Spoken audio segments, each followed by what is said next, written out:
ibaze n'ingana twazindutse kugira ngo dushike ku isoko kare niko mbutabize igira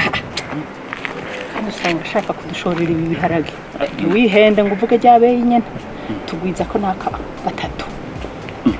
Yano wafata ikiro kagikuba gatatu narone ngomba atari ubugome ko none se abanyabugo ntuzi ko ibi byose biri kubiraba igituma dufise umwimbo mukene kubera iki abaroberi baruzuye nimba imigezi barayikamije nimba barayikebereje hehe ntavyonzi muko ibi byose n'amakosa yaho kandi bategeza kubyishura ibyo bintu urimo kuvuga ninde utaze ko izuba ryavuye muri aka karere ikibazo abaturage abivugo bagize nacyo bahinzi biwacu bagize twese muri aka karere twagize kubera izuba ryinshi ryangize imyaka mutakuye ama mtakuye Shofa bite? barafiki ni ahe ndagupimire urabiro ngahe shofa kandi rero tubyumvikane hakiri karutarangora ubigiciro ni incure zitatu bihe biragoye uruzuba imwimbo muke vraiment kuna shida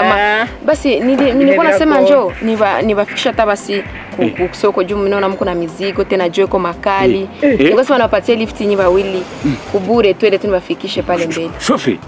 urashaka kuduha lifuti ndio kuko utabeshe ni lifuti ushaka kuduha ndio juu na mama mimi namujua nilimwona kabisa na ngamujua na zote leta maragi wahagaze ko wamenye ndio mama nje mbona warusangi nampenda sana mama Nene kwa sema ni basaidi basi maisha ni kusaidiana basi mwaijua jua shalta ma probleme magonjwa ndio nasema nibaingiza sini bafikishe pale mbele urabona amahirwe aruje kutwimisha n'urugendo dusigaje n'imvune twa dufite n'irizuba oya rwose mana rwose bintu ntabwo ari kusaidia basi maisha ni kusaidiana